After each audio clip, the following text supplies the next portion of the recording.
Ce qui compte, c'est la rencontre inédite des pratiques d'Andréane Roussel et de Samuel Saint-Aubin.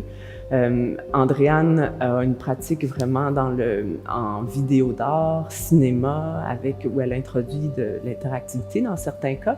Puis Samuel, il a vraiment une pratique des arts électroniques, robotique, le numérique. Donc, en joignant leurs imaginaires, leur savoir-faire, ils créent un univers où la frontière entre les humains et les machines est assez poreuse. Il amène à regarder autrement le rapport qu'on a aux technologies dans notre quotidien, dans la manière dont elles vont structurer, organiser nos vies, puis notre perception du réel. Puis ils vont aussi nous amener à considérer autrement notre rapport à l'intimité, à la productivité, aux gestes ordinaires, puis à nos relations humaines finalement. On peut voir dans l'exposition ce qui compte, deux aspects. Donc, d'un côté, on voit la machine et puis de l'autre côté, l'humain, qui, selon moi, sont deux choses assez différentes qui sont souvent en opposition. Donc, on peut observer les machines dans un milieu industriel où le but est le capitalisme.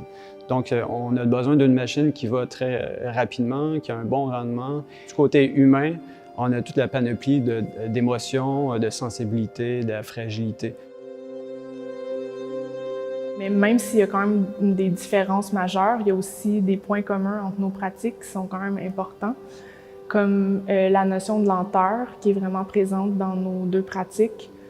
Puis même si on les traite de façon vraiment différente, les deux. Aussi l'idée de magnifier des détails qui peuvent passer inaperçus ou de rendre visible l'invisible.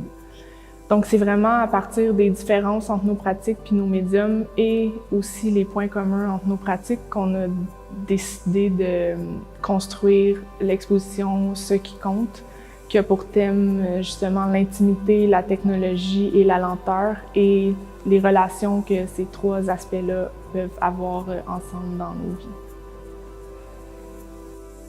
Il y a quelque chose qui devient un peu hypnotique ou magnétique dans tout ça, puis qui invite à ne pas laisser les machines gagner sur notre propre humanité.